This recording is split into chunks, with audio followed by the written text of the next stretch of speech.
కళని చేసావు. అన్ని ప్రముఖ సంస్థలు సర్వేలు హైదరాబాద్లో రియల్ ఎస్టేట్ కుప్పకూలిపోయింది అని చెప్తున్నారు. దాన్ని ఏదో రకంగా పెంచాలి, ఏదో రకంగా దానికి ఊతం ఇవ్వాలి, బూస్టప్ ఇవ్వాలి, జాకీలు లేపాలి అనేటువంటి ఉద్దేశంతో కొంతమంది సోషల్ మీడియాలో వెబ్సైట్లకి యూట్యూబ్ ఛానల్స్కి డబ్బులు ఇచ్చి ప్రమోట్ చేసుకునే కార్యక్రమం మొదలుపెట్టారు. దాంట్లో భాగంగా ఇప్పుడు ఏం చెప్తున్నారు, నరేంద్ర మోడీ గారు గోల్డ్ మానిటైజేషన్ స్కీమ్ పెట్టారు. ఈ గోల్డ్ మానిటైజేషన్ స్కీమ్ కారణంగా వచ్చేటువంటి డబ్బులు ఏవైతే ఉన్నాయో ఈ డబ్బుల్ని రియల్ ఎస్టేట్లో పెట్టుబడి పెడతారు. కాబట్టి రియల్ ఎస్టేట్ బూస్టప్ అయ్యే అవకాశం ఉంది, రియల్ ఎస్టేట్ అద్భుతంగా రేట్లు పెరిగే అవకాశం ఉందని చెప్పి ఒక ఫాల్ట్ న్యూస్ని ప్రచారం చేస్తున్నారు కొంతమంది. నేను అనేది న్యూస్ ఇవ్వాల్సిందే, రియాలిటీ ఉండాలి లేదా ఆధారం ఉండాలి, ఏదో ఒకటి. రియల్ ఎస్టేట్ కుప్పకూలిపోయిందని చెప్పేసి అంతర్జాతీయ సంస్థలు జాతీయ సంస్థలు అన్నీ చెప్తూ ఉంటే లోకల్గా ఉండేటువంటి అనేక ప్రముఖ సంస్థలు చెప్తూ ఉన్నాయి. మరోవైపు బోర్డు తిప్పేసి వెళ్ళిపోతున్నారు. హైరైజ్లో బుకింగ్స్ కాక హైరైజ్ వాళ్ళు అల్లాడిపోతున్నారు. స్టాండర్డ్ ఉన్న వాళ్ళు వడ్డీలు కట్టలేక ఇబ్బందులు పడుతున్నారు. గేటెడ్ కమ్యూనిటీలో 1/6 ఆ విల్లాస్ ఏదో అమ్మారు, అవి కూడా ఇప్పుడు 6% తగ్గిపోయిందని చెప్పి లేటెస్ట్గా వస్తున్నటువంటి రిపోర్టు. బిఫోర్ మంత్ వరకు విల్లాస్ కొంచెం లాస్ట్ ఇయర్కి ఈ ఇయర్కి కొంచెం బాగున్నాయి అని చెప్పి అన్నారు. మిగతా అంతా గేటెడ్ కమ్యూనిటీ కానీ స్టాండర్డ్ కానీ ఇవన్నీ మొత్తం పతనాస్కి వెళ్ళిపోయినాయి. ఒక విల్లాస్కి సంబంధించినవి కొంచెం మెరుగ్గా ఉన్నాయని చెప్పి 2 నెలల క్రితం ఒక రిపోర్ట్ వచ్చింది. నేను ఆ రిపోర్ట్ కూడా మీకు ప్రజెంట్ చేశాను. ఈ మధ్యకాలంలో తెలంగాణ ఏసీబీ స్వేచ్ఛగా వ్యవహరిస్తూ ఉంది. రిజిస్ట్రేషన్లు ఏవైతే జరిగినాయో ఈ క్వార్టర్లో, అంటే ఈ ఇయర్లో ఫస్ట్ క్వార్టర్లో ఎక్కడెక్కడ రిజిస్ట్రేషన్ జరిగినాయి అవన్నీ లిస్టు తీసుకొని ఎవరెవరు కొనుగోలు చేశారని చెప్పి ట్రేస్అవుట్ చేస్తే అవినీతిపరమైన ఉద్యోగులు, అవినీతిపరమైన రాజకీయ నాయకులు విల్లాస్ని 10 కోట్ల నుంచి 20 కోట్లు, 30 కోట్లు, 40 కోట్లు, 50 కోట్ల దాకా ఖర్చు వేసి కొన్నటువంటి వాళ్ళ లిస్ట్ ఉంది. ఆ లిస్టును పట్టుకొని ఉద్యోగస్తులు ఈ మధ్య పట్టుకున్నారు. ఇంకా పట్టుకోవాల్సిన లిస్టు చాలా ఉంది. దాంతో ఇప్పుడు మొత్తం బినామీల వ్యవహారం బయటకు వస్తుంది. ఫలితంగా విల్లాస్ హైరేంజ్కి సంబంధించినటువంటి బిజినెస్ కూడా కుప్పగూలిపోయింది. ఇది వాస్తవం, కంటికి కనిపిస్తున్నటువంటి వాస్తవం ఇది.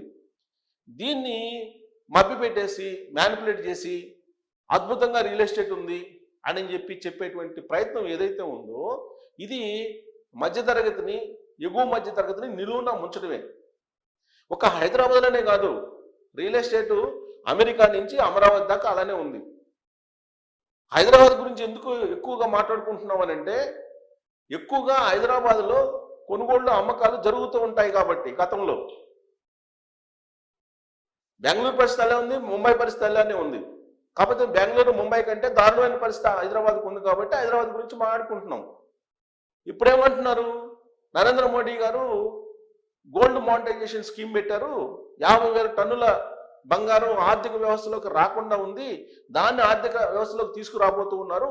ఇదంతా బ్యాంకుల్లో డిపాజిట్ చేసేసి దానికి సమానంగా డబ్బులు తీసుకుంటారు, ఆ డబ్బుల్ని రియల్ ఎస్టేట్లో పెడతారు, దీంతో రియల్ ఎస్టేట్ బూస్టప్ అవుతుంది అనేటువంటి ఒక ఫేక్ న్యూస్ ఇస్తూ ఉన్నారు. అది అసలు సాధ్యమేనా? ఇప్పుడు ఆ అమౌంట్ ట్యాక్స్ అయితే లేదు. నిజంగానే ఆగస్టు నుంచి గోల్డ్ మానిటైజేషన్ స్కీమ్ని కేంద్ర ప్రభుత్వం అమలు చేయబోతుంది. దాని ప్రకారం ఏంటంటే, మీ దగ్గర ఎంత గోల్డ్ ఉన్నా కానీ మీరు తీసుకెళ్లి బ్యాంకులో ఇచ్చేస్తే బ్యాంక్ వాళ్ళు ఆభరణాలు అయితే కరిగిస్తారు, బిస్కెట్లు అయితే తీసుకుంటారు, కడ్డీలైనా తీసుకుంటారు. తీసుకొని 24 క్యారెట్స్ బంగారంగా తయారు చేసి దాన్ని ప్యూరిటీగా తయారు చేసి అప్పుడు మీకు ఉన్నటువంటి వాల్యూకి సంబంధించినటువంటి అమౌంట్ డిపాజిట్ చేయటువంటి డబ్బులు ఇవ్వరు, ఆ బ్యాంకులో ఉంచుకుంటారు ఆ వాల్యూ. ఇప్పుడు మీరు సపోజ్ మీ దగ్గర ఒక 100 గ్రాముల బంగారం ఉంది, ఈ 100 గ్రాముల బంగారం తీసుకెళ్ళి ఇస్తారు, దాన్ని బ్యాంకులో డిపాజిట్ చేస్తారు. డిపాజిట్ చేయడం అంటే వీళ్ళందరూ ఎలా కన్వర్ట్ చేసుకొని ఎంత ఫేక్ న్యూస్ ఇస్తున్నారంటే, నేను అందుకే ఎక్స్ప్లెయిన్ చేసే ప్రయత్నం చేస్తున్నాం. అది తీసుకెళ్ళి మీరు బ్యాంకులో పెడితే బ్యాంకు ఏం చేస్తుంది, 100 గ్రాముల బంగారం ఉంటే ఆ 100 గ్రాములు తీసుకెళ్ళి బ్యాంకులో ఇస్తే బ్యాంకు వాళ్ళు ఏం చేస్తారంటే దాన్ని ప్యూరిఫై చేసి 24 క్యారెట్ల బంగారంగా దాన్ని తయారు చేసి దానికి ఈక్వల్గా ఎంత మార్కెట్ ఉంది అని చెప్పి లెక్కేస్తారు. లెక్కేసి సపోజ్ అది ఎంతో 1 కోటి రూపాయలు ఉంది అనుకుందాం, సుమారుగా నేను చెప్పేది. ఆ ₹1,00,00,000 అనేది తీసి నీకు ఇవ్వరు, చేతికి ఇవ్వరు. ఆ ₹1,00,00,000 డిపాజిట్ బ్యాంకులో ఉంచుతారు. బ్యాంకులో ఉంచి దానికి 2.5% వడ్డీ ఇస్తారు. 2.5% కూడా మీకు short term, long term, mid term, fixed డిపాజిట్లు అని 3 రకాలుగా పెట్టారు. ఈ 3 రకాలుగా మీకు రేట్ ఆఫ్ ఇంట్రెస్ట్ ఇస్తారు. షార్ట్ టర్మ్ అయితే 2, లాంగ్ టర్మ్ అయితే 2.5, ఇలా మిడ్ టర్మ్ అయితే ఇలా రకరకాలుగా రేట్ ఆఫ్ ఇంట్రెస్ట్ పెట్టారు. ఆ రేట్ ఆఫ్ ఇంట్రెస్ట్ ప్రకారం నీకు ఆ బ్యాంకులో డిపాజిట్ చేస్తే దానికి మెచ్యూర్ అయినప్పుడు ఆ అమౌంట్ వడ్డీతో ఇస్తారు, లేదంటే ఆ అమౌంట్కి ఈక్వల్గా ఉండేటువంటి బంగారం మళ్ళీ మీకు ఇస్తారు. ఇది స్కీము. అంతే తప్ప మీ దగ్గర ఒక అవినీతి పరంగా సంపాదించినటువంటి కేజీలు బంగారం కొని ఇంట్లో పెట్టుకుని లాకర్లో పెట్టుకుని దాన్ని తీసుకెళ్ళిపోయి ఇదిగో మాది బంగారం, మాకు డబ్బులు ఇవ్వండి అంటే ఇవ్వరు. డిపాజిట్ చేయాలి బ్యాంకుల్లో డిపాజిట్ చేస్తే రేట్ ఆఫ్ ఇంట్రెస్ట్ మీకు కట్టి మీకు షార్ట్ టర్మ్ అయితే షార్ట్ టర్మ్లో ఇస్తారు, లాంగ్ టర్మ్ అయితే లాంగ్ టర్మ్, లేదంటే మిడ్ టర్మ్ అయితే mid term. Minimum mid term అంటే 3 to 5 years, షార్ట్ టర్మ్ అంటే 1 to 2 years. అంటే నువ్వు ఇప్పుడు డిపాజిట్ చేస్తే 2 years తర్వాత ఇస్తారు. అంతే తప్ప బాండ్స్ ఇస్తారు, మీకు క్యాష్ ఇవ్వరు. ఈ విషయం తెలియక నరేంద్ర మోడీ గారు పెట్టిన స్కీమ్ తోటి డబ్బులు వచ్చేస్తాయి. ఈ మొత్తం కోట్లాది రూపాయలు 50,000 టన్నుల బంగారాన్ని అమ్మేస్తే వచ్చేటువంటి డబ్బంతా తీసుకొచ్చి హైదరాబాద్లో పెడతారు. హైదరాబాద్ పెట్టగానే బూస్టప్ అయిపోద్ది. ఇలా కథలుగా అవగాహన రాహిత్యంతో చాలా మంది సోషల్ మీడియాలో ఇప్పుడు రియల్ ఎస్టేట్ని మళ్ళీ దాన్ని మరింత పతనావస్థకి తీసుకెళ్లేలాగా ప్రయత్నం చేస్తున్నారు.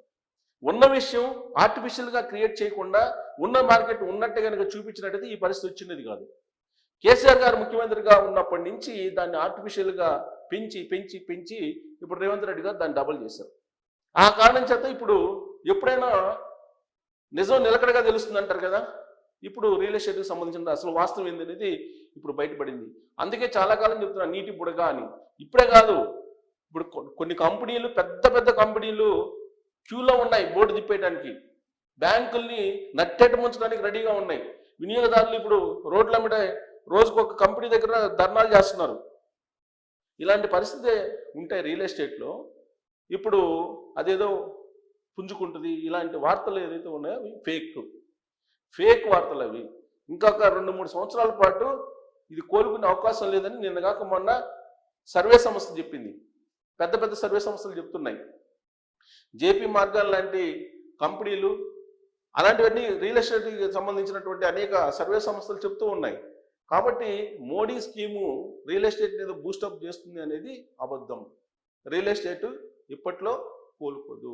పైగా హై రేంజెస్ అస్సలు కొనే పరిస్థితి లేదు. ఇవాళ హై రేంజెస్లో 1,00,000 సమస్యలు ఉన్నాయనేది అందరికీ తెలుసు. హై రేంజెస్ వైపు పోక నాకు తెలిసినటువంటి ఒక కాజాగూడలో హై రేంజ్ ఉంటే వాళ్ళు 12,000 పెట్టారు అప్పట్లో ఎస్ఎఫ్టీ. ఇప్పుడు 8,000 9,000కి ఇస్తామని చెప్పి వాళ్ళు స్మార్ట్గా క్యాష్ ఇస్తే ఇవ్వడానికి రెడీగా ఉన్నారు. అలాగే నాకు తెలిసినటువంటి ఒక ఔటర్ రింగ్ రోడ్ దగ్గర ఉండేటువంటి ఒక పెద్ద టాప్ కంపెనీగా పేరు మోసినటువంటి కేసీఆర్ గారి ప్రభుత్వంలో కంపెనీ సగం ఫ్లాట్లు అక్కడ ఉన్నాయి, రీసేల్కి పెట్టి ఉన్నాయి. కొన్నోళ్ళేమో రీసేల్కి పెట్టారు. నెక్స్ట్ ప్రాజెక్టు ఎక్స్పాన్షన్ ప్రాజెక్ట్కి ఏమో కొనేవాళ్ళు లేరు అక్కడ. ఇది పరిస్థితి. అంటే నాకు తెలిసిన వరకు చెప్తున్నా. ఇక ఆఫీస్ స్పేసెస్ మొన్న నేను అఫీషియల్ రిపోర్టే మీ ముందు పెట్టాను. కమర్షియల్ స్పేసెస్ చాలా ఖాళీ ఉన్నాయి. దాన్ని వేకెన్సీ ఎకానమీ అని అంటారు కూడా అని చెప్పా. వేకెన్సీ ఎకానమీ 30% హైయెస్ట్ భారతదేశంలో హైదరాబాద్లో ఉంది. అంటే 30% వేకెన్సీ ఉంది. ఇప్పుడు అవైలబుల్ ఉన్నటువంటి ఆఫీస్ స్పేస్లో కమర్షియల్ స్పేస్ 30% ఖాళీగా ఉంది. దీన్ని సైడ్ చేసేసి దీన్ని దాచిపెట్టేసి అబద్ధాలు చెప్పడం ద్వారా రియల్ ఎస్టేట్ని బూస్టప్ ఇచ్చుకోవచ్చు అనేటువంటిది ఏదైతే ఉందో అది శాశ్వతంగా రియల్ ఎస్టేట్ని కొలాప్స్ చేసేలా చేస్తూ ఉన్నారు. ఉన్న వాస్తవం ప్రకారం కనుక రేట్లు తగ్గించేసి వాళ్ళు కనుక అమ్మగలిగితే మళ్ళీ రియల్ ఎస్టేట్ పుంజుకునే అవకాశం ఉంది. కానీ లేని దాన్ని ఉన్నట్టు చెప్పి మోసం చేసుకుంటారు. నాకు తెలిసిన అతను అక్కడ మాదాపూర్లో గాయత్రి నగర్లో నాకు తెలిసిన రియల్ ఎస్టేట్ అతను 1 year నుంచి సేల్ బోర్డులు పెట్టున్నాడు. ఏది కొత్తవి అమ్మడానికి 1 year నుంచి పెట్టున్నాడు. ఆ 1 year నుంచి అలానే పెట్టి ఇలా ఎగ్జాంపుల్ నాకు తారసపడి నేను చెప్తున్నా. ఇలాంటి పరిస్థితి ఉంటే ఎందుకు ఎవరిని మోసం చేయాలని, మధ్యతరగతిని మోసం చేయాలి. రియల్ ఎస్టేట్ ఎలా పుంజుకుంటుంది? ఐటీ సెక్టర్ కుప్పకూలిపోతుంది, ఉద్యోగాలు పోతున్నాయి, అభద్రతా భావం ఎక్కువ ఉంది. ఆ సెక్టార్ మీద రియల్ ఎస్టేట్ ఆధారపడి ఉంది. ఒకవేళ ఉద్యోగం ఉన్నటువంటి వాళ్ళు కూడా మళ్ళీ ఇన్వెస్ట్ చేసి ఈఎంఐలు పెట్టుకోవడానికి ఎవరు సాహసించరు. ఇంకొక వైపు అమెరికా ఇరాన్ మధ్య యుద్ధం జరుగుతుంది. అమెరికా ఏ రోజు కుప్పకూలిపోతుందో తెలియని పరిస్థితి ఉందని చెప్పి ఆర్థికవేత్తలు చెప్తున్నారు, నేను కాదు. అమెరికా ఆర్థిక వ్యవస్థే గందరగోళ పరిస్థితిలో ఉందని చెప్పి చెబుతున్నారు. ఇలాంటి సిచ్యువేషన్స్ ఉంటే హైదరాబాద్ రియల్ ఎస్టేట్ ఎలా పుంజుకుంటుంది? కేవలం హైదరాబాదే కాదు, నేను అదే చెప్తున్నా, అమెరికా నుంచి అమరావతి వరకు ఎక్కడ కూడా రియల్ ఎస్టేట్ పుంజుకునే అవకాశాలు కనిపించట్లేదు అనేది నేను చెప్పడం కాదు, సర్వే సంస్థలు చెప్తున్నాయి, నిపుణులు చెప్తున్నారు. రియల్ ఎస్టేట్ నిపుణులు హై రైజెస్ కంప్లీట్గా పండుకున్నాయి. అసలు హై రైజెస్ వైపు చూసేవాళ్ళే లేరు. ఇప్పుడు ఏదన్నా మార్కెట్ జరుగుతుందంటే సెకండ్ సేల్స్ అయితే జరుగుతుంది, అది కూడా ఈ మధ్య తగ్గిస్తే. ఇప్పుడు స్టాండర్డ్ అపార్ట్మెంట్స్లో వాళ్ళు ఏం చేస్తున్నారు, వాళ్ళు వడ్డీలు భరాయించలేక గోల్డ్ ఆఫర్ పెడుతున్నారు. ఫ్లాట్ కొంటే తులం బంగారం ఇస్తాము, ఫ్లాట్ కొంటే కార్ ఆఫరు, ఇలాంటివి పెడుతున్నారు ఆఫర్స్. ఇలాంటి సిచ్యువేషన్ ఉంటే ఉన్న వాస్తవాలకు దూరంగా రిపోర్ట్స్ చేసి నరేంద్ర మోడీ గారి గోల్డ్ మానిటైజేషన్ స్కీమ్కి ముడిపెట్టేసి రియల్ ఎస్టేట్ని రాబోయే రోజుల్లో రియల్ ఎస్టేట్ పెరుగుతుందని చెప్పి చెప్పడం అనేది పచ్చి అబద్ధమా కాదా అనే దాని మీద మీరు కామెంట్ చేయొచ్చు. Thank you.